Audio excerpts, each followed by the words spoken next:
Hello student, logic coaching class में आपका स्वागत है। आज हम लोग देखने वाले हैं कक्षा 11वीं रसायन चैप्टर नंबर 1 के अंतर्गत आयनिक यौगिकों का फार्मूला भार सबसे पहले देखने वाले हैं।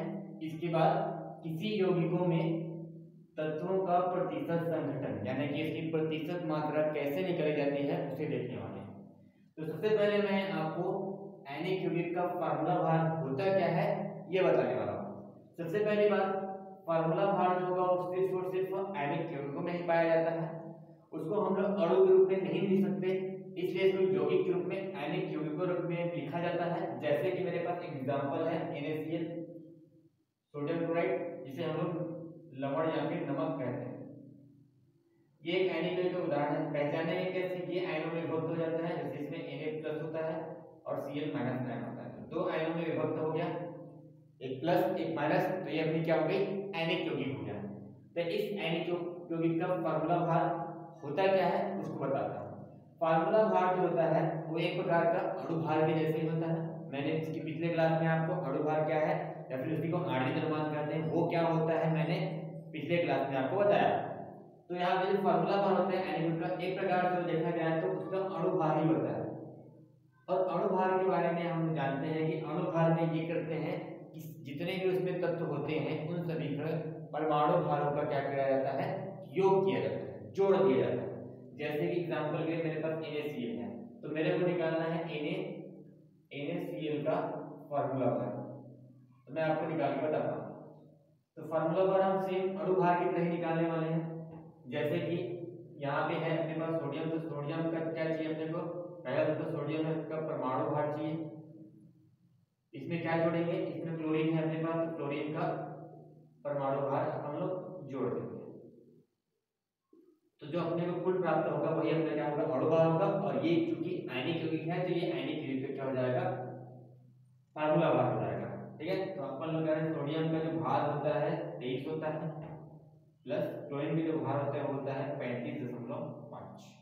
ठीक है, तो इसको तो जोड़ेंगे, तो यहाँ पे जोड़ने का तरीका ये बताया था आपको कि एक दशमलव वाला रहेगा, एक बिना दशमलव वाला रहेगा।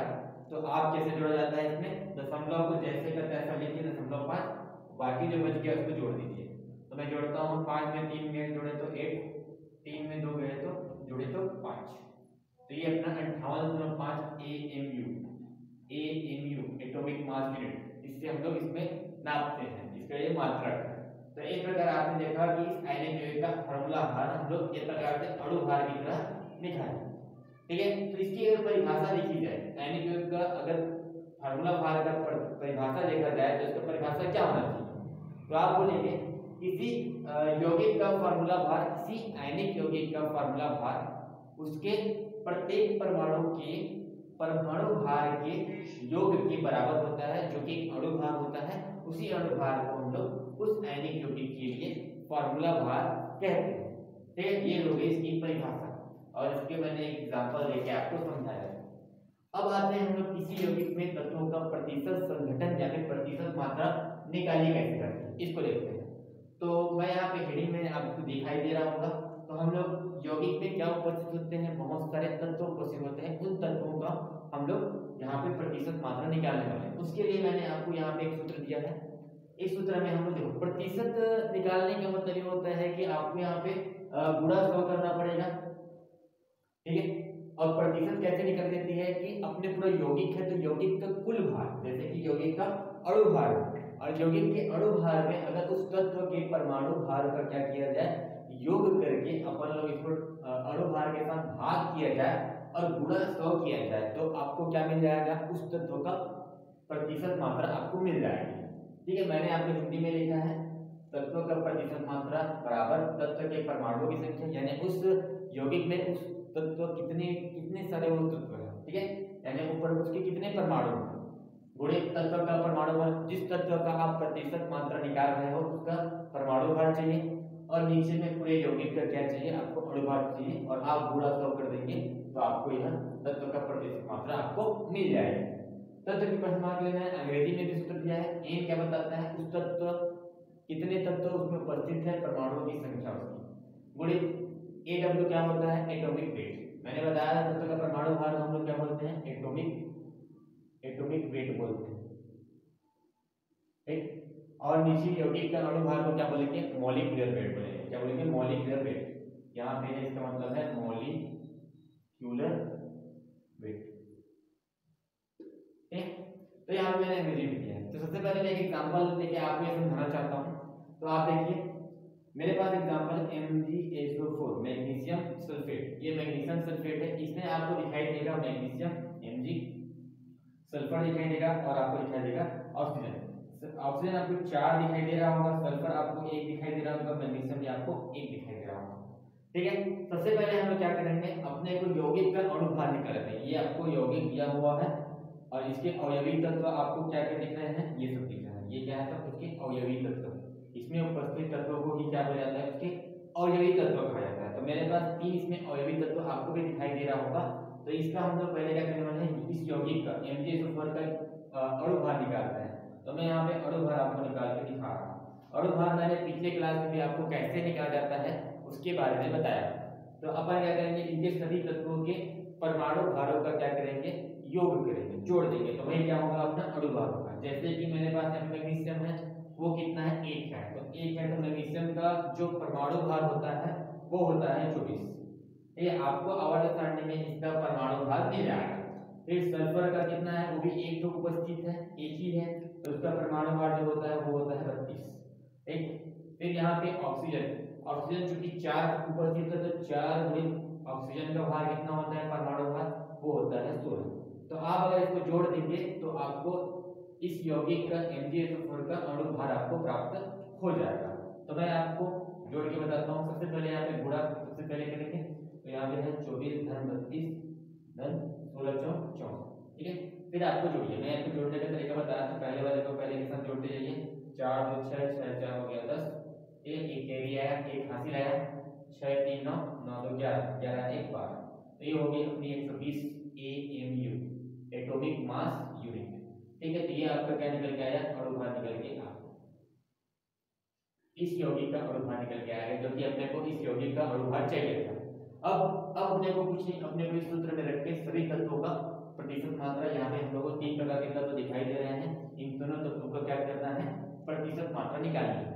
तो सबसे पहले मैं निकालता हूँ मैग्नीशियम का। तो मैग्नीशियम का प्रतिशत मात्रा, मैग्नीशियम का प्रतिशत मात्रा, तो सूत्र ये है अपने पास, इन क्या होता है, यानी मैग्नीशियम अपने पास कितना उपस्थित है इस यौगिक में, तो अपने पास है 1, तो यहाँ पे लिखूंगा 1।